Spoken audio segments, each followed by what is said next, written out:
Bonsoir. Je suis bien contente que vous soyez là. C'est très intime, on est entre nous, donc n'hésitez pas à tout moment à m'interrompre, à poser vos questions, à écouter ce qui monte, ce qui jaillit, et laisser libre cours à cette dimension spontanée en fait.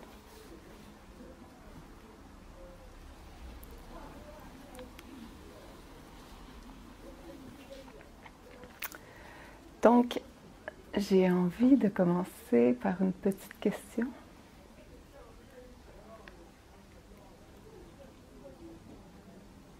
Qu'est-ce que nous sommes?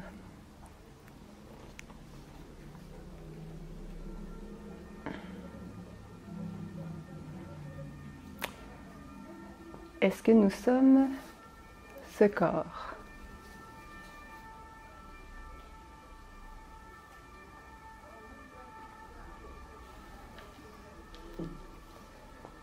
Est-ce que nous sommes nos pensées?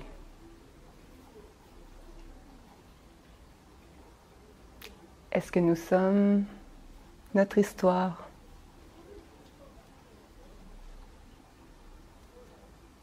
Est-ce que nous sommes nos croyances? Est-ce que nous sommes nos émotions?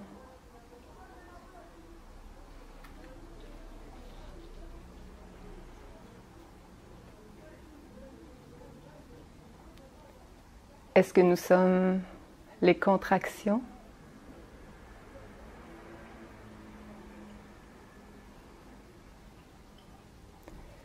Ou est-ce que nous sommes l'espace dans lequel tout ça apparaît?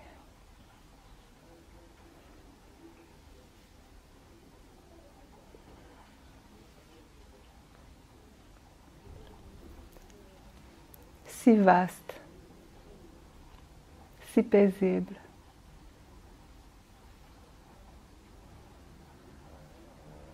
Intouché,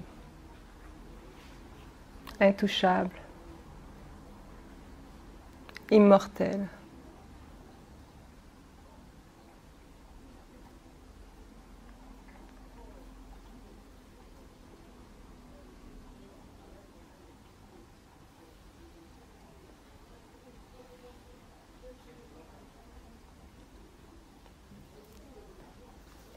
Depuis longtemps, on a appris qu'on était défini, limité par ce corps, par l'histoire qu'on traîne avec nous, qu'on voudrait surtout pas oublier. Si on a des pertes de mémoire, c'est tout de suite la contraction. Et pourtant, perdre la mémoire, c'est une bénédiction. Parce que lorsqu'il n'y a plus l'histoire, qu'est-ce qui reste?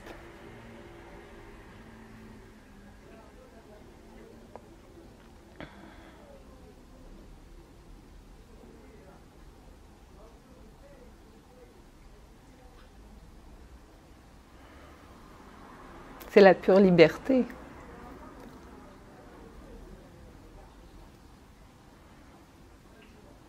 On n'est pas prisonnier en fait de tout ça.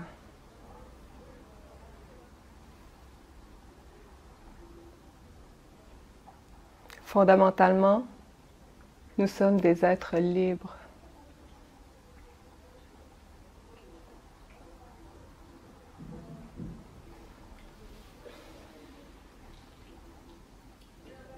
Soumis à aucune loi, aucune règle.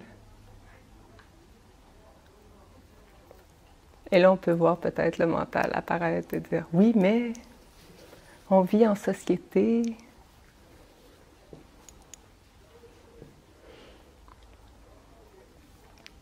On va toujours expérimenter nos croyances.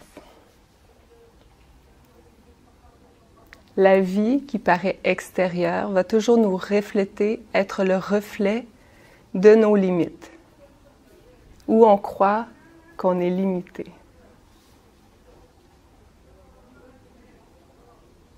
Ce qu'on est illimité. Les possibilités sont illimitées.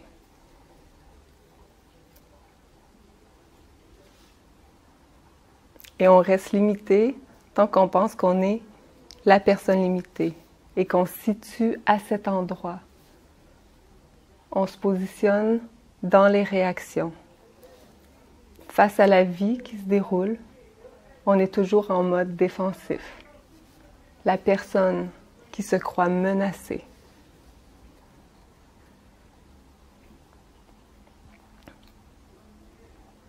Mais quand on se positionne à cet endroit libre, en paix, intouché, la source même de l'amour,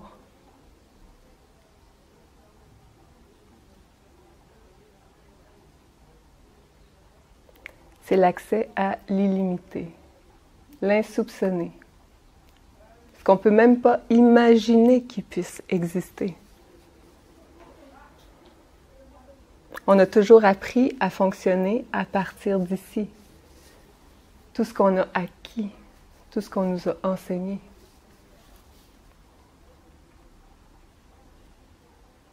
Mais qui partait aussi de l'espace limité.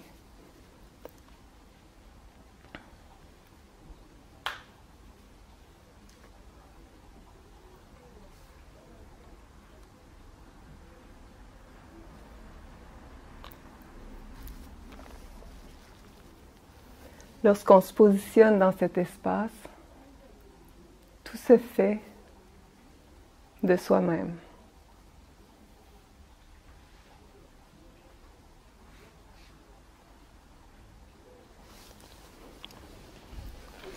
Ça part plus d'une personne qui prend des décisions. Ça part d'un endroit beaucoup plus profond. Et c'est là. Ça a toujours été là.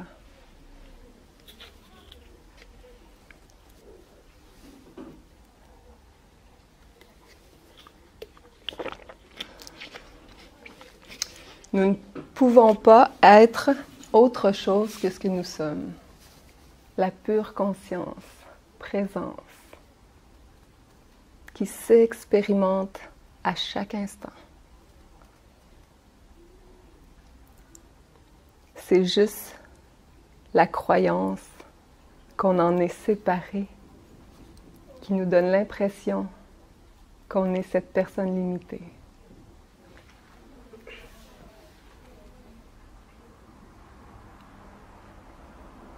Mais ce que je perçois, ce n'est que la pure conscience. Ça ne peut être autre chose.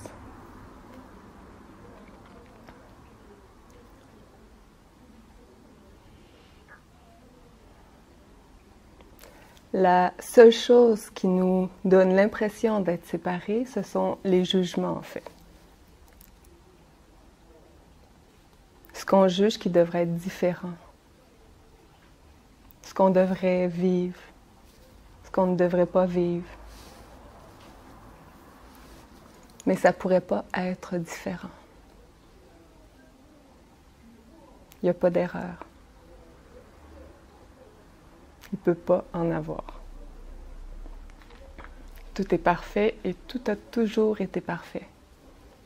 Toutes les décisions qui semblent avoir été prises ont toujours été parfaites. Vous ne pouvez pas vous être trompé. C'est impossible.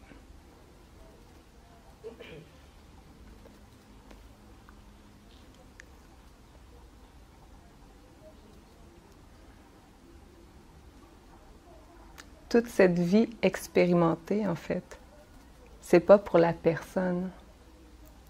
C'est pas pour s'améliorer en tant que personne. Il n'y a pas toute cette pression, toute cette charge.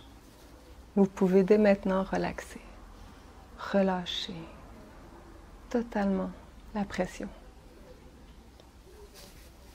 toute cette pression de devoir trouver une mission de vie, le pourquoi, du comment.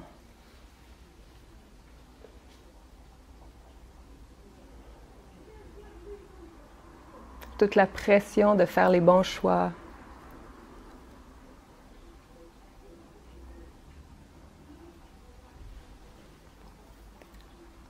Parce que vous êtes en plein où vous devez être. Et vous êtes la pure conscience qui s'expérimente à chaque instant. Ça ne peut pas faire autrement. C'est juste la vision de penser que ça devrait être comme ci, comme ça. On entend des gens qu'on dit qui ont réalisé le soi, que la conscience s'est retrouvée en tant que conscience. C'est qu'une porte d'expérience de la conscience. Et là, c'est que des fenêtres uniques d'expérience de la pure conscience qui s'expérimentent à chaque instant, dans différentes sensations, différentes expériences. Et il n'y a rien de mieux et il n'y a rien de moins bien. Quand on lâche toute comparaison, toute chose à atteindre, qu'on laisse s'ouvrir,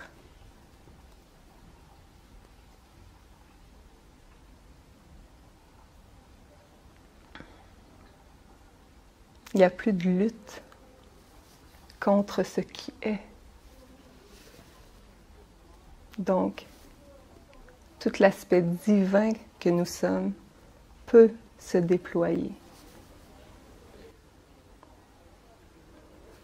Ce soir, j'utilise des mots pour parler. Je vous encourage à capter le message plus ici que d'essayer de comprendre avec le mental. Parce que l'essentiel de ce qui est partagé, en fait, est inaudible.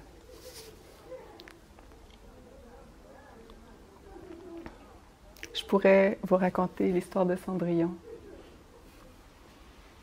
Ça serait bien aussi.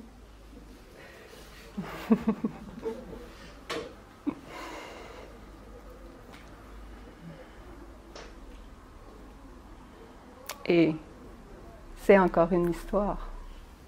Parce que toutes les histoires qu'on expérimente, c'est du jeu en fait. C'est pas si sérieux.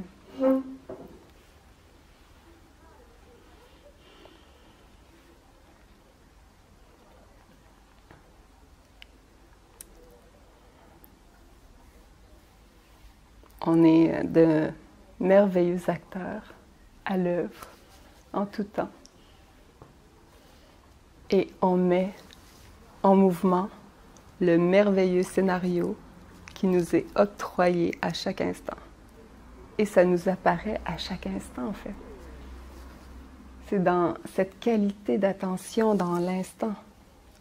Qu'est-ce que dans le pur instant va m'être montré? Qu'est-ce qui va apparaître? Qu'est-ce qui m'est proposé d'expérimenter? Et la souffrance arrive lorsque je lutte contre ce qui m'est proposé, en fait. Quand je juge que ça devrait être différent, que ça devrait être, que je devrais avoir plus d'argent, plus de santé, plus d'amis, et tous ces jugements qui mettent, dans le fond, une contraction sur un aspect, font en sorte, en fait, de mettre en relief ça. Si j'ouvre sur ça et que je laisse se déployer, le mouvement se faire, en fait,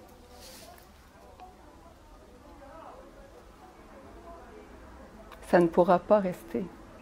Ça va rester tant que la conscience ne pourra pas aller au bout de l'expérience, puisqu'elle est là pour expérimenter jusqu'au bout. Donc, tout nous est dévoilé dans l'instant.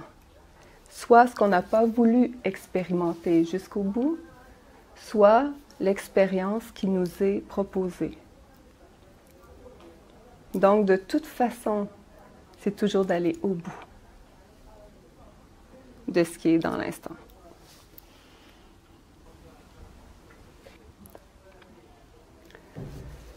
Donc, c'est la simplicité même, en fait.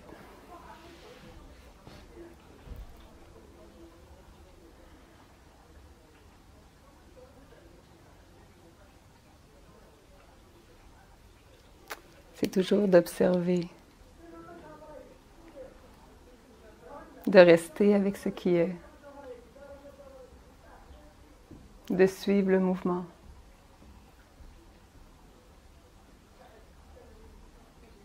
Le mouvement qui part de là, pas le mouvement qui part de là. Je vous invite à goûter toujours comme la texture de l'expérience. Parce que tout porte une texture. Quand on enlève l'étiquette grossière, en fait, parce que les mots sont très grossiers. Ça vient mettre une grosse étiquette sur une expérience. Mais quand on enlève tout ça et qu'on regarde la texture de l'expérience, en fait, c'est si subtil. Toute l'information est là. Si subtil.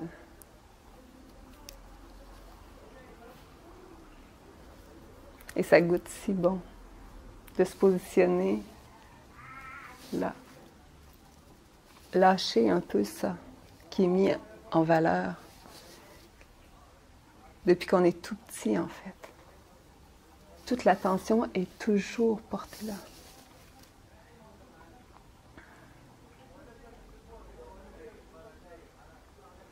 Mais ce qu'on est si près, si intimement près, si paisible. Ça n'a rien à voir avec tout ce qui apparaît, tout ce qui bouge, toutes les montagnes russes, émotionnelles, des contractions. Tout ça, c'est du décorum. Ça apparaît, ça disparaît. Tout passe dans l'expérience. La seule chose qui reste toujours intouchée, c'est ce qu'on est. C'est si là et si près et si immobile que le mental, il n'arrive pas à le saisir, en fait.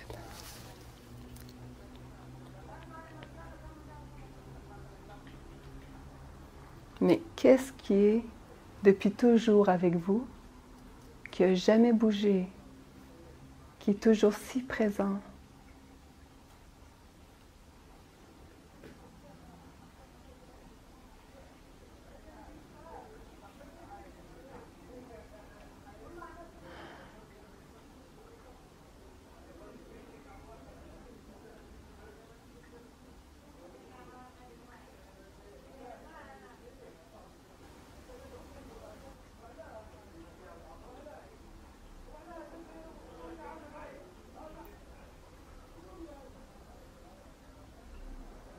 Vous pourriez nous parler de vous? Pardon? Vous pourriez nous parler de vous, de ce basculement? C'est pas très important. En fait, c'est parce que, en fait, j'hésite toujours à parler de l'histoire. Parce que c'est encore... C'est l'expérience et le mental va capter et saisir des informations et il va penser qu'il y a des choses à atteindre.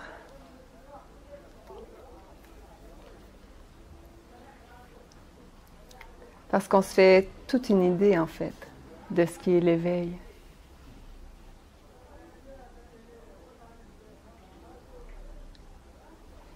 Et en fait, l'éveil, c'est s'éveiller de l'illusion de devoir s'éveiller,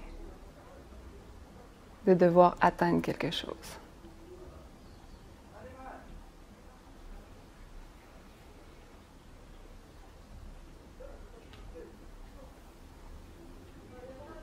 c'est savoir que vous êtes déjà la pure conscience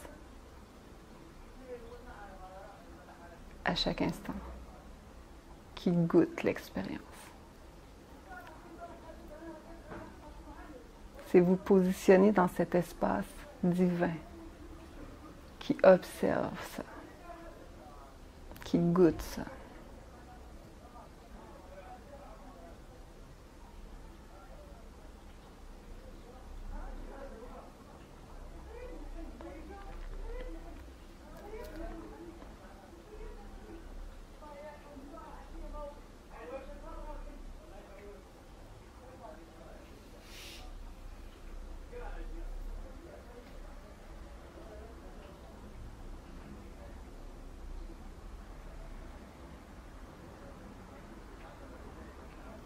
Pas de hiérarchie en fait. Absolument pas. Un boucher est aussi spirituel que quelqu'un qui va faire de la méditation pendant 10 heures. Tout à fait. Qui font des thérapies de nettoyage. Tout ça c'est tombé pour moi aussi. Hein. Tout ça c'est. J'ai vu que le boucher qui faisait son travail avec plein de cœur, il était peut-être plus. Il n'y a rien de plus spirituel que d'autres choses. C'est pas plus spirituel de méditer que de faire du pain. C'est encore des concepts, des croyances. Et ça m'a plu, ça. Ça m'a plu. Parce que tout est ça. Oui, l'indescriptible, en fait. Oui. Même ce que nous étiquetons de mauvais. Ben, ça ne peut pas être autre chose. C'est toujours la conscience qui s'expérimente. Ça, c'est très, très difficile pour le mental limité, d'accepter ça. Mais en fait, la conscience expérimente cette dimension pour se retrouver dans cet espace d'amour. Dans le fond, la peur est expérimentée et c'est fait pour mettre en relief ce que nous sommes fondamentalement, l'ouverture qui supporte l'expérience. Cet espace d'amour pur, en fait. Donc, tout ce qui est expérimenté, toutes les contractions, c'est toujours pour mettre en relief l'ouverture. Absolument tout. C'est pas une compréhension mentale, c'est impossible. Mental, on est d'accord. Je voyais que c'était le mental.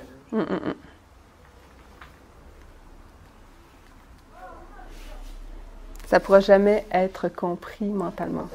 Ouais. J'essaie de pointer, de partager certaines choses qui pointent, mais il ne faut pas regarder le doigt qui pointe, mais où, dans la direction où c'est pointé. Et là où je pointe, en fait, c'est dans cet espace intouché. Parce que lorsqu'on se positionne là, tout change. Dans l'expérience directe. Mais puisqu'on est un, en fait, ça change. Ça se contamine, entre guillemets. Cet espace intouché est reconnu et se reconnaît de plus en plus. Et ça se positionne de plus en plus dans cet endroit. Et dans cet endroit, en fait, il n'y a plus de guerre, il n'y a plus de souffrance. La vie prend soin de la vie. Donc c'est vers là qu'on s'en va. Mais tu dis, tu te positionnes, c'est comme si j'ai besoin de faire un mouvement pour aller dans une position différente. Et à ce moment-là, ça veut dire que j'ai quelque chose à faire. En fait, c'est surtout dans l'observation. Alors donc, c'est adopter un regard. Un positionnement.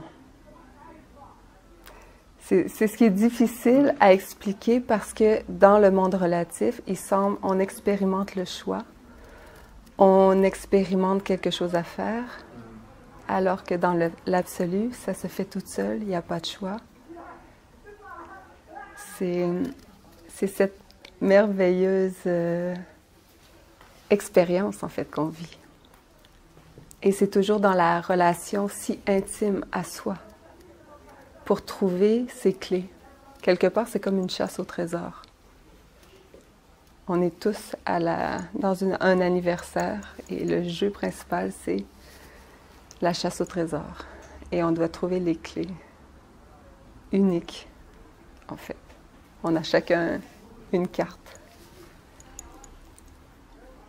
Et je peux partager mes clés, mais les clés là seront uniques. Les clés là seront uniques. Donc, c'est pour ça que la méditation est valorisée, parce que dans le fond, la méditation, c'est prendre un temps d'arrêt, un temps d'intériorisation pour aller, en fait, explorer les textures d'expérience et pouvoir trouver qu'est-ce qui ne bouge pas, qu'est-ce qui est toujours là, si subtil.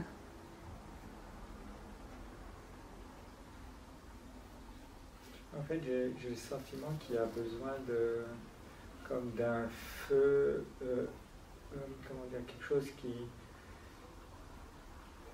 un feu nourri vers un retour permanent, quelque chose qui revient en permanence, questionner en fait. C'est même pas une question, mais et c'est ça qui doit être alimenté d'une manière probablement très personnelle pour chacun.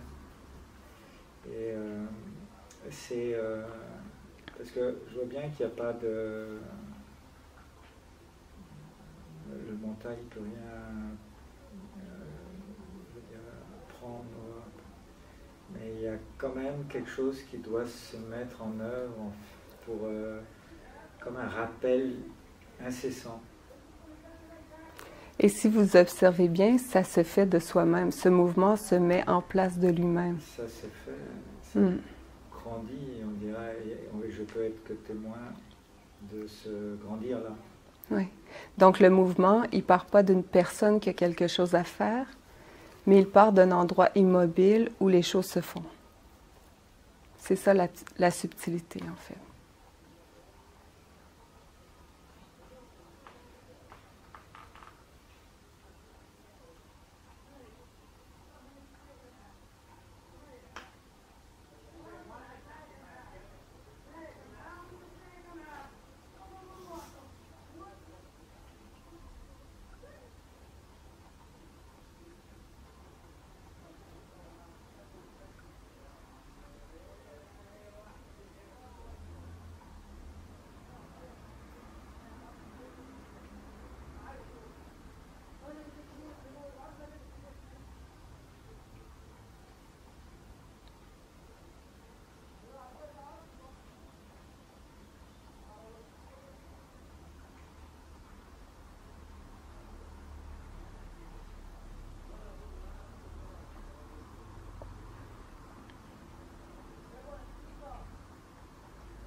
Qui se croit différent? Qu'est-ce qui en moi se croit différent de cela, qui en permanence cherche à être autre chose, un autre?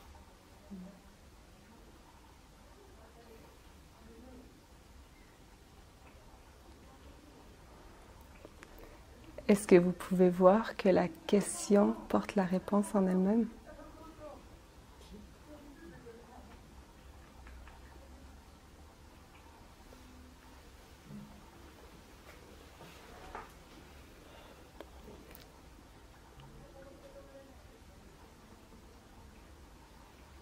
Que ça se répond de soi-même.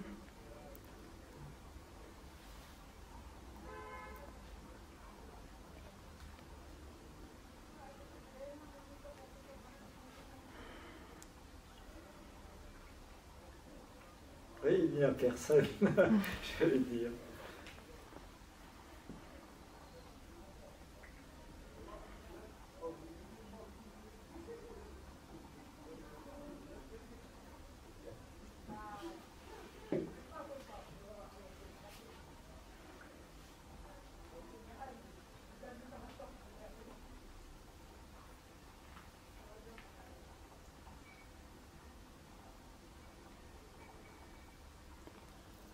C'est impossible que le mental comprenne ça.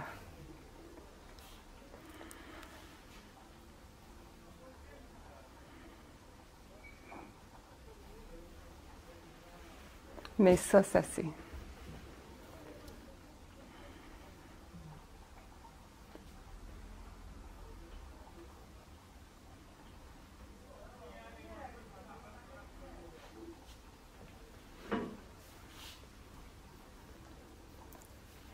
Ce qui est partagé ce soir est vraiment au-delà des mots.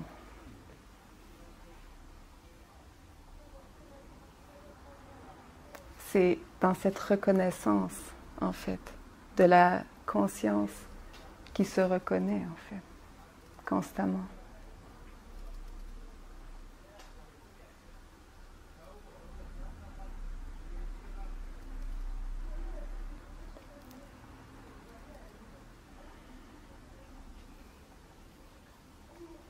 Et dans cette dimension silencieuse et immobile, tout se fait.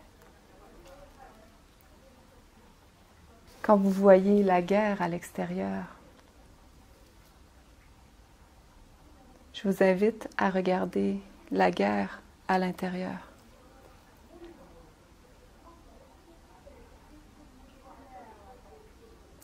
Et c'est pas tant de chercher de façon mentale, en fait, cette guerre. Mais instantanément, quand on regarde à l'extérieur, ce qui paraît extérieur, observez ce qui apparaît dans l'instant. Qu'est-ce que ça dévoile? Quelles sensations apparaissent?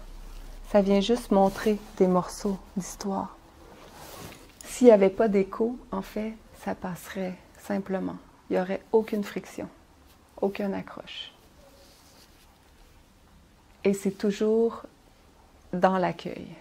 Mais pas dans l'accueil de faire quelque chose, mais juste d'observer jusqu'au bout ce qui apparaît. Et c'est toujours comme un ami qui vient partager quelque chose, qui vient, quand on va prendre un café avec un ami qui vit une difficulté, qui vient nous partager un morceau d'histoire, le corps joue ce rôle en fait. Il vient nous partager des morceaux d'histoire qui ont été vécus. Peut-être pas jusqu'au bout.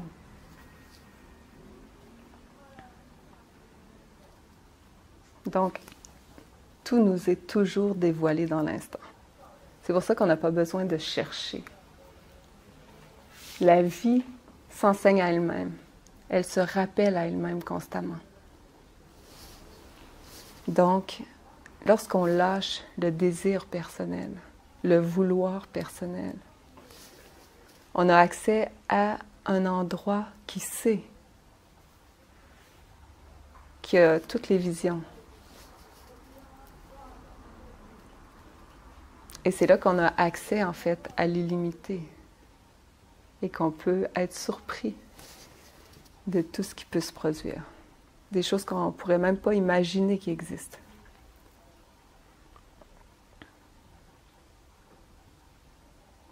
Donc, lorsqu'on se rassemble, tous, et qu'on se positionne dans cet espace d'amour, en fait, collectif, c'est cette reconnaissance de cet espace qui sait ce qu'il y a à faire. Et ça se fait de soi-même.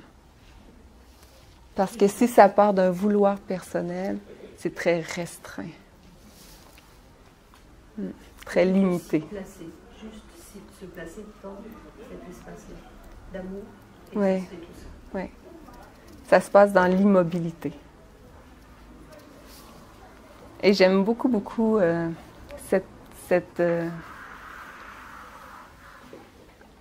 exemple concret, en fait, dans l'expérience. C'est un homme qui s'appelle James French, qui habite en Angleterre. Il travaille avec les animaux. Et lui, il ne parle pas de présence, de conscience, tout ça.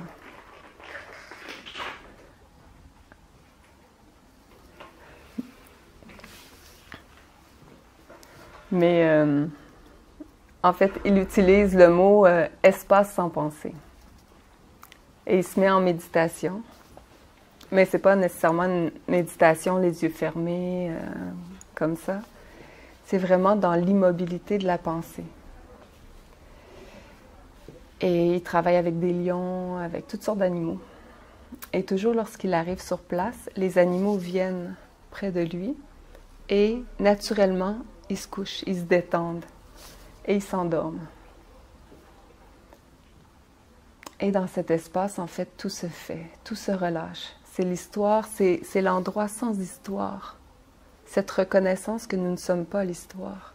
Donc, toutes les contractions, tout ce qui a été enregistré peut se relâcher. Et de façon concrète, il y avait une jument qui avait été trouvée avec 2 compagnons qui avaient été morts de faim. Et elle était traumatisée émotionnellement et elle avait en fait quelque chose à la hanche. Elle boitait. Et lui, il est allé là-bas. La jument, elle s'est couchée. Et on voit très bien, elle s'endort profondément. Les mâchoires, comme s'il y avait de la colère en fait. Les chevaux, naturellement, ils font pas ça. D'un, ils se couchent très difficilement devant quelqu'un qu'ils ne connaissent pas en plein jour, parce que c'est des animaux de proie. Donc, elle s'allonge totalement en pleine confiance de tout son long et son corps libère des tensions. On voit ses yeux qui font... Et après, lorsqu'elle revient à elle, en fait, on voit clairement qu'il y a quelque chose qui s'est passé. Et elle se relève et elle ne boite plus. Parce que le corps a juste relâché toutes les contractions, les luttes contre la vie.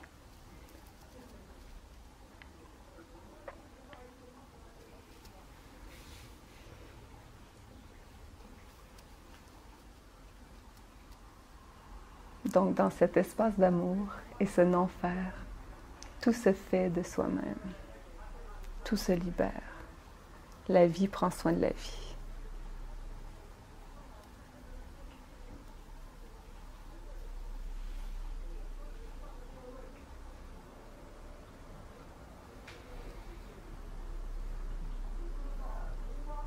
Et c'est dur à conceptualiser pour le mental qui veut toujours faire quelque chose. Il y a toujours quelque chose à faire. C'est comme... ouais, c'est mis à l'avant-plan, en fait. Donc, c'est dur pour la personnalité de dire « il n'y a rien à faire » et que tout se fait sans moi.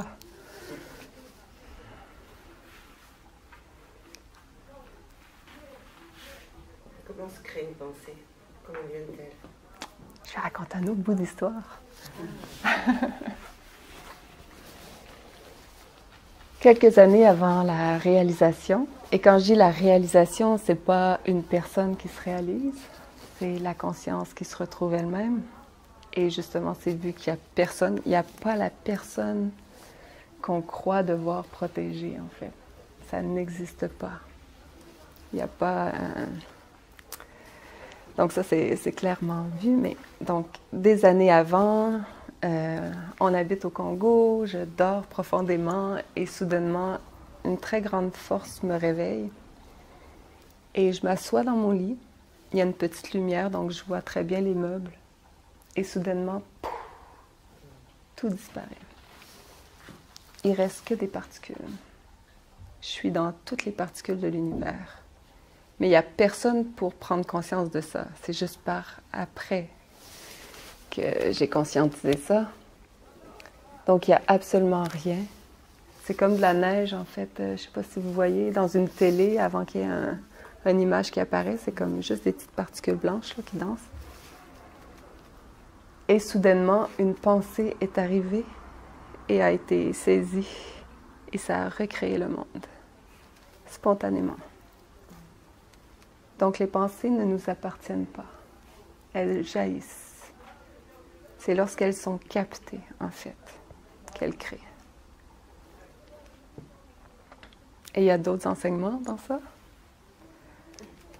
Ce que vous devez savoir vous sera révélé en temps et lieu. Vous pouvez dormir et ça va vous réveiller pour vous l'enseigner.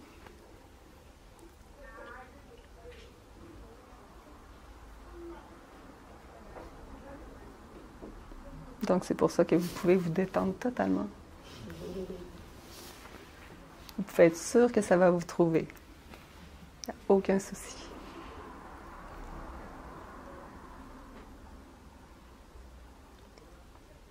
Donc les pensées, il n'y a aucun souci. Ils peuvent passer. Aucune lutte. C'est pas ce que vous êtes.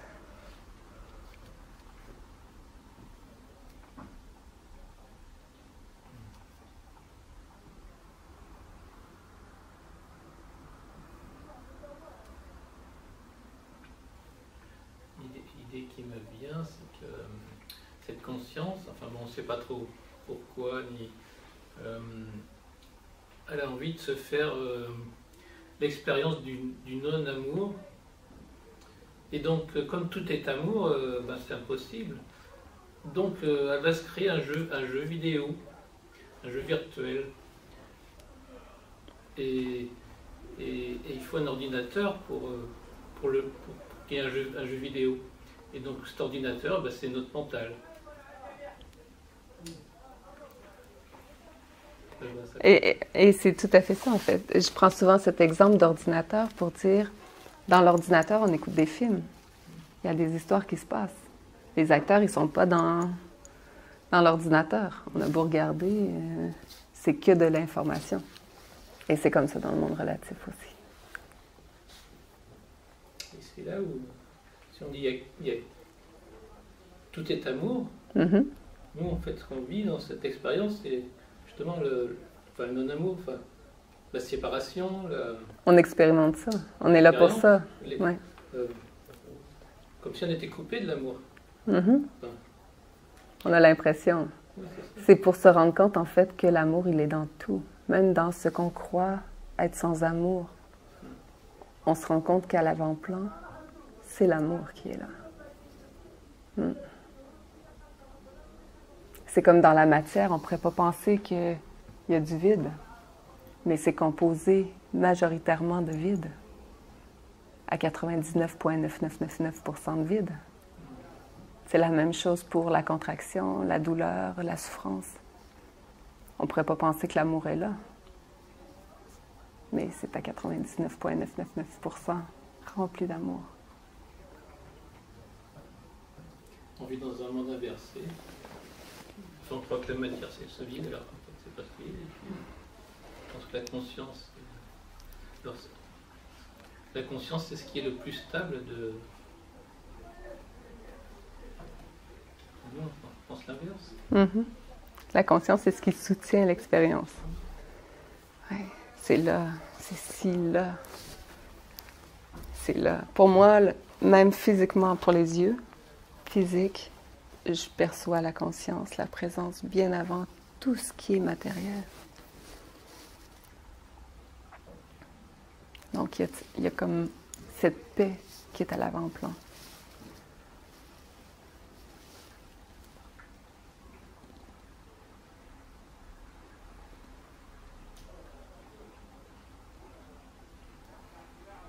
Et c'est juste pour vous dire que cet espace, il est là tout le temps.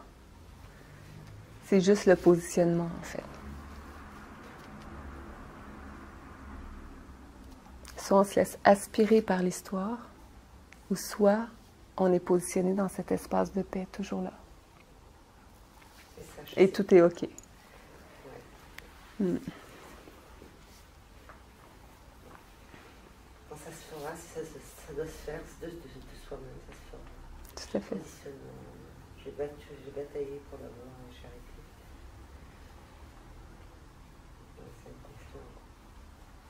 Est-ce qu'il y a de la gratitude qui se vit à ce moment-là, ou un émerveillement, ou quelque chose comme ça? Même pas. Tout simplement, c'est OK. Nous sommes gratitude. Oui, c'est là. Ouais. Il y a cette reconnaissance en toute chose. Donc, ouais.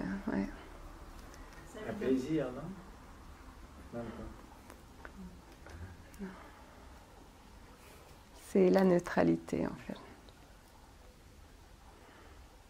C'est pour ça que pour le mental, il y a beaucoup de gens qui disent « Ah, je cherche l'éveil, j'aimerais atteindre l'éveil et tout ça. » Beaucoup de gens y touchent et beaucoup de gens replongent dans l'histoire. c'est merveilleux l'histoire. On paye pour aller au parc d'amusement, pour prendre les montagnes russes. Donc, on a ça tout le temps. Avec les émotions, c'est si intense. Et si la conscience, elle ne s'oubliait pas, ça serait beaucoup moins intense. Elle serait plus menacée. C'est comme jouer à un meurtre et mystère quand tu sais que c'est un rôle, puis il n'y a pas d'implication. En plus, on a cette expérience-là quand on rêve la nuit, où tout apparaît dans ce rêve qui émane de nous. On est un petit peu identifié à ça, puis après on se lève le matin, oh ben c'était qu'un rêve. Tout à fait. Ouais.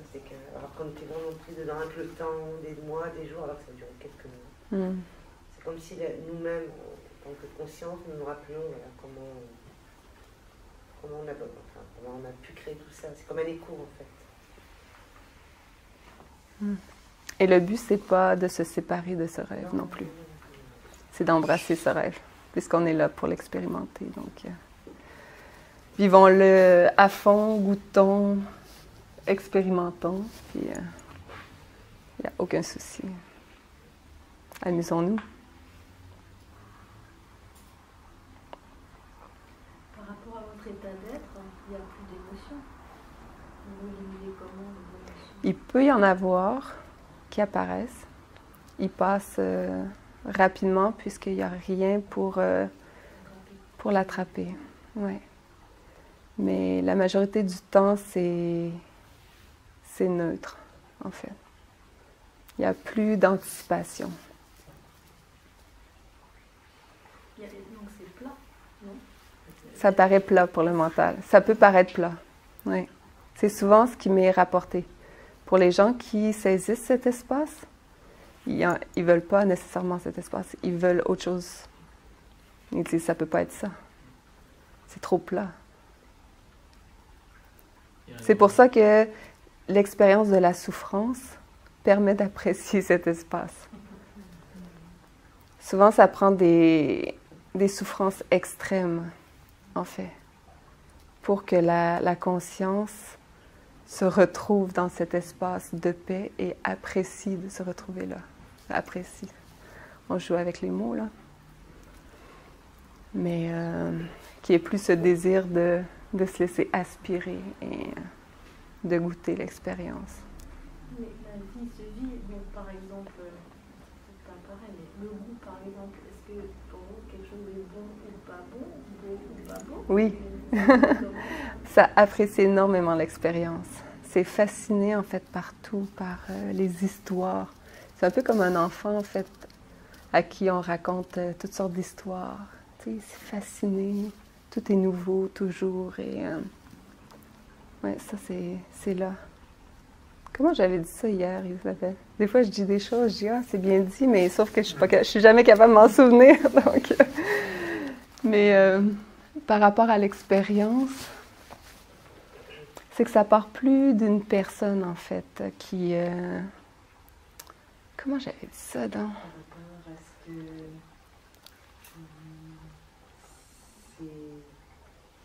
ça joue beaucoup plus dans le film depuis que ça s'est... Que c'est pas dans le film. Ouais, mais non, c'était pas ça que j'avais dit, hein, par rapport à comment ça goûte à partir de l'espace où ça goûte. En tout cas, c'est pas là, donc je dois pas vous le dire en ce moment. Peut-être que dans la fin de semaine, ça va réapparaître. Là. Mais par exemple, s'il y a un événement traumatisant ou par exemple s'il arrivait quelque chose que nous on pourrait dire grave à quelqu'un de votre famille, ça se dit comment? Ou quelque chose de grave devant vous, mais pas quelqu'un de votre famille. Et nous, on va être... Mais ça, c'est de la projection. Donc, il faut que je conceptualise au niveau mental, que je projette et que je projette des émotions et dans le futur. J'ai aucune idée, puisque c'est pas dans le maintenant. Okay. Dans le maintenant, c'est... Ben, il va arriver ce qui va arriver, en fait. Et j'ai une chienne de 17 ans qui est décédée il n'y a pas si longtemps, avec qui on a vécu plein d'aventures et tout ça, et j'ai pleuré. Il y avait tout cet amour et tout Il n'y a aucun souci.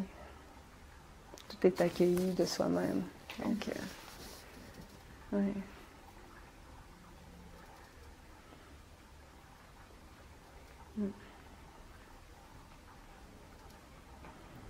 Et est-ce que la souffrance dans le corps physique est accueillie aussi naturellement? Oui. Mais ça reconnaît l'ouverture très rapidement dans la contraction. Et aussi, ça ne prend pas pour soi les douleurs qui passent. Parce que les douleurs qu'on ressent, ne sont pas nécessairement à nous. Ils n'appartiennent pas nécessairement à l'histoire. Plus on est ouvert et plus on harmonise autour de soi. À partir de cet espace qui fait. Puisque tout est information, on capte l'information.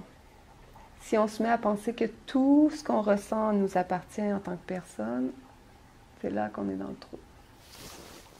Si on laisse juste être, on observe, tout se fait, tout se libère de soi-même.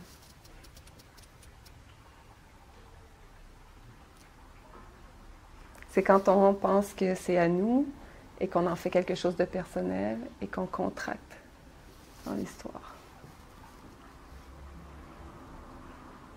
Donc c'est toujours la même chose. C'est une sensation neutre en fait. Si on observe bien, tout ce qui apparaît, s'il n'y a pas d'histoire qui vient se coller, s'il n'y a pas d'étiquette qui vient se coller, c'est que des sensations, que des textures d'expérience. C'est comme une lecture.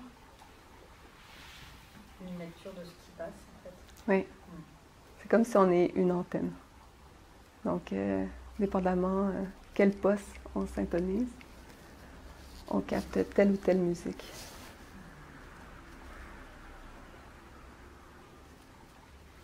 Donc, on est où le bouton off du mental? En fait, c'est dans la non-lutte avec le mental. Juste de vouloir trouver le bouton, on perçoit la lutte. Et dès qu'il y a la lutte, l'accent est mis là, l'attention est mis là. Si on enlève cette lutte, c'est OK. Ça aussi, c'est une texture expérimentée pour la conscience. Ça porte une sensation d'expérience. Donc, goûtons. On est au banquet. Au banquet et au cinéma constamment. Donc,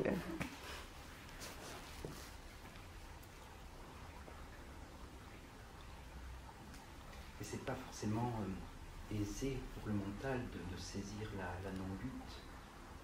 Par exemple, pour moi, dans l'expérience qui est proposée ou qui est vécue, je connais déjà le discours. Ou plutôt mon mental connaît le discours. Et donc, le mental pourrait dire, ben, je sais me mettre dans l'état d'accueil, le point d'observation neutre. Et donc, la décontraction et l'accueil de ce qui est. Et puis, donc, je me suis mis dans cet état-là. Et c'est là où je me suis aperçu que le mental se leurrait à lui-même. Parce que quand vous avez dit les mots, juste les mots, il n'y a rien à l'extérieur. Et là, le mental, il a bugué ou il a déraillé. Et là, il y a quelque chose qui est apparu en fait. Et c'est là où je me suis rendu compte que je me leurre à moi-même, ou le mental se leurre à lui-même.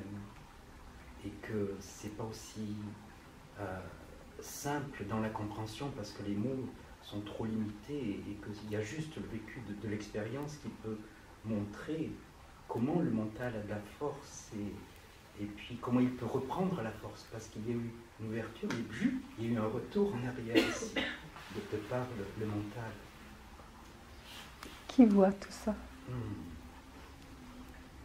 C'est un regard plus vaste. S'il n'y a pas d'intervenant qui essaie de faire quelque chose, qu'est-ce qui va se passer? Ça va glisser.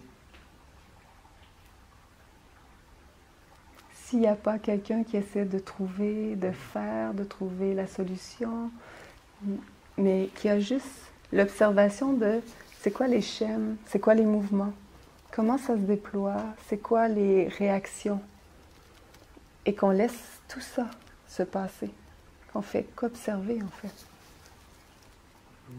Oui. Et qu'on ne lutte pas contre tout ça, qu'on ne juge pas. Voilà, donc c'est un niveau de lutte que je n'appréhendais pas, qui pour moi n'était pas la lutte, ou pour le mental, n'était pas saisi comme étant une non-lutte, mais en fait, c'en est une. Oui. Puisqu'il y a de l'action réelle. C'est ça, exact, tout à fait. C'est de la lutte contre la lutte. Ouais. Donc, pas de lutte contre la lutte qui lutte. Ouais.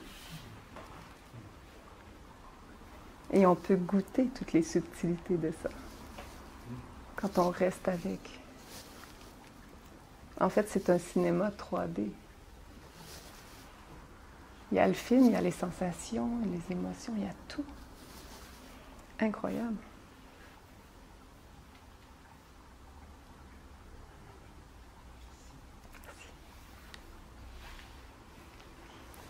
Et la torpeur, parce que moi c'est plutôt l'inverse, j'ai l'impression que je me pompe à la place du cerveau. Est-ce que c'est une façon de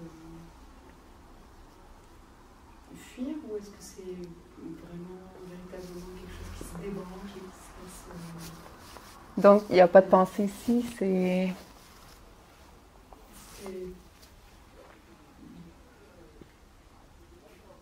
Je sais apparemment non. Enfin, même avec les yeux qui... Enfin, après, je ne peux pas dire une envie de dormir, mais c'est très absorbant en fait. C'est très... Et quelle est la peur sous-jacente? Quelle est la peur? Non, c'est très agréable en fait. Donc, il est où le problème? Il n'y a pas de problème, il y avait la question de savoir si c'était plutôt... comme j'ai essayé d'écouter monsieur, et qui essayait de vraiment bien observer ce qui se passe à l'intérieur. Du coup, j'ai fait pareil et je me demandais si c'était une autre forme d'être inconscient ou de fuir, de ne pas être présent, ou si c'était au contraire juste vraiment une façon d'être tranquille. C'est toujours de regarder de où ça part. Est-ce que ça part de l'ouverture ou de la fermeture? Donc, si ça part d'une lutte, de la fermeture, en fait, c'est que ça part d'une défense. Ou si ça part de l'ouverture. D'ailleurs, je sens que la défense, c'est plutôt d'aborder la question. Parce que ça me recontracte et c'est pas bien. Oui, c'est pour ça que je demande, il est où le problème? Merci.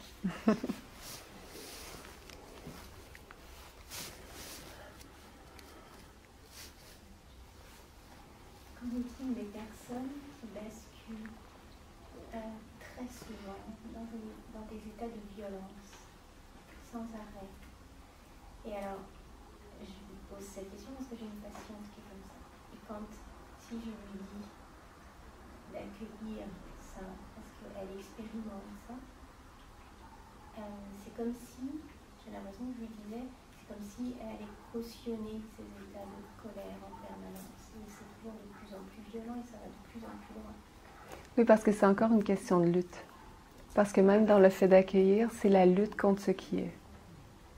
Et en fait, ces excès de colère sont des réactions de protection. Oui, oui, oui. Donc, ça part de la peur. Donc, c'est de lui demander, de quoi avez-vous peur? Quelle est la peur profonde, sous-jacente? Où elle se sent menacée? Oui. Parce que si je lui tiens ce discours de accepter, accueillir les émotions, tout ça, je vois bien, le mental l'approprie, chacun. Et du coup, il cautionne, et ça continue encore, tout à fait. Encore et de plus en plus. Je vois bien qu'il y a une interprétation du mental qui récupère le truc Oui. et qui se dit ah, cool. Oui. Mais c'est parce que dans cette notion d'accueil, c'est le mental qui fait quelque chose. Donc c'est encore... Parce que accueillir, c'est pas faire quelque chose. C'est se positionner dans cet espace d'amour inconditionnel qui accueille de soi-même. Donc c'est dans le rester avec. Oui, ouais, c'est ça. Elle a besoin de voir, en fait, pourquoi il y a ce mouvement de protection. Avant, ça doit être vu. Oui. De quoi elle a peur et de quoi elle veut se protéger. Oui. Merci.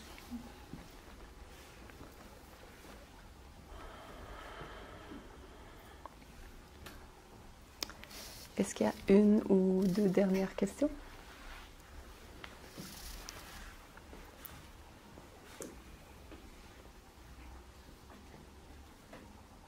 Est-ce qu'il est important de connaître les raisons de justement certaines protections qu'on a?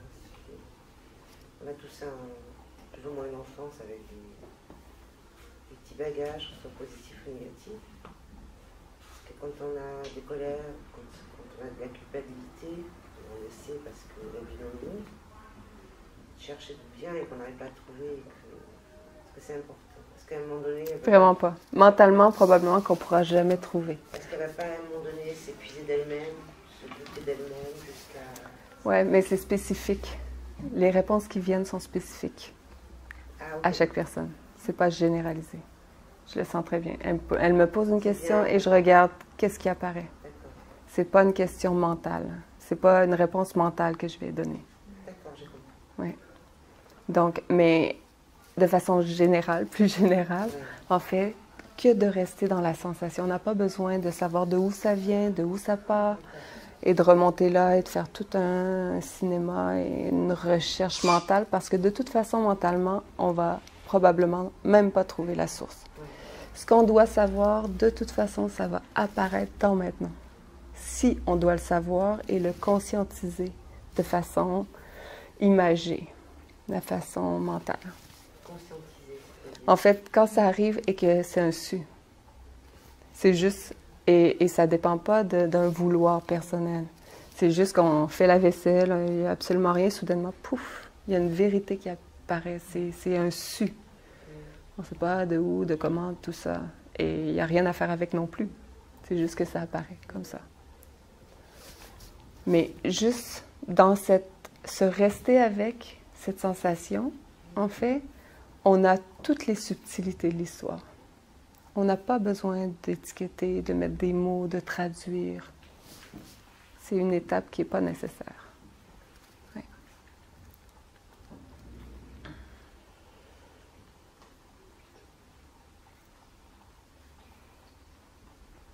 Je trouve une dernière question, une première phrase que vous avez dite a vraiment résonné.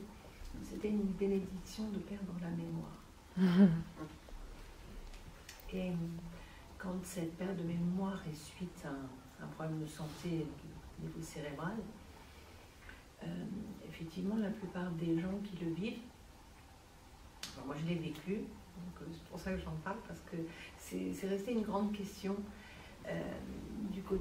Est-ce que c'était comme un reset, c'est-à-dire de soulager aussi de l'ancienne histoire pour pouvoir être plus dans le présent? Et de ce fait,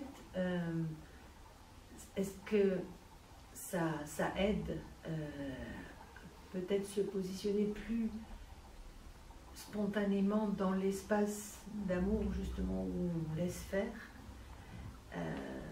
Enfin, quel est votre sentiment là-dessus? Qu'est-ce qu'il y a quelque chose qui... Quelle est la question précise? La question précise, c'est quand il arrive ce genre d'expérience à une personne, c'est très déstabilisant parce que quand on renaît, enfin qu'on se réveille, nous ne sommes pas la même personne. Et donc on ne peut pas se raccrocher à la personne que nous étions avant, puisque c'est quelque chose de nouveau. Et quand on est dans un environnement familial, professionnel, etc., ça pose beaucoup de problèmes. Parce que on se situe fatalement... parce que les gens autour nous renvoient l'image d'un... Et c'est très difficile cela à vivre. Voilà. Ça part pas de la personne, ça part de l'entourage en fait. C'est tout à fait ça. Oui. Et donc, c'est là où je rejoins ce que vous disiez, c'est que si on peut à ce moment-là ne fonctionner que sur la verticale et ne pas regarder ce qui se passe en horizontal, on reste dans cette paix-là. Mais c'est pas toujours facile. Juste observer quand même ce qui apparaît, parce que ce qui apparaît par rapport au regard extérieur, en fait, ça fait quand même rejaillir certaines mémoires, certains morceaux d'histoire. Donc, sinon, ça n'apparaîtrait pas. Ça passerait. Le regard, tout ce qui se passe à l'extérieur n'a aucune influence s'il n'y a pas une résonance ici. Ça part toujours de l'intérieur, de la fenêtre d'expérience. Donc, c'est juste que ça a besoin d'être vu jusqu'au bout. Cette texture d'inconfort. Et de comprendre, d'amener la compréhension totale pour pouvoir... Il n'y a pas besoin d'avoir une compréhension de là, en fait. C'est juste dans l'instant toujours que ça se déploie.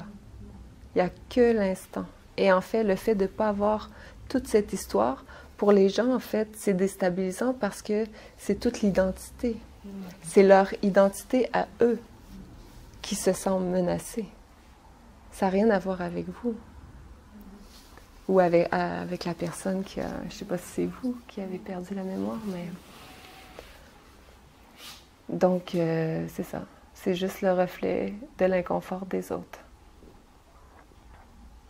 Toujours le sentiment de l'identification qui se sent menacé. Comme un transfert qu'ils font sur... Ça les déstabilise, en fait. Parce qu'ils aimeraient que vous vous souveniez de tout ça. Mais c'est de leur dire de prendre ce qu'il y a là.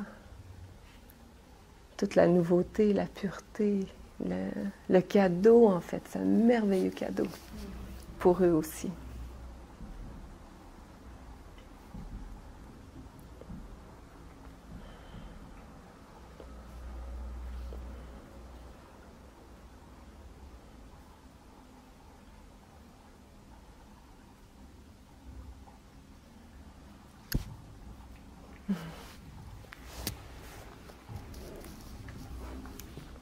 Je vous remercie tous infiniment.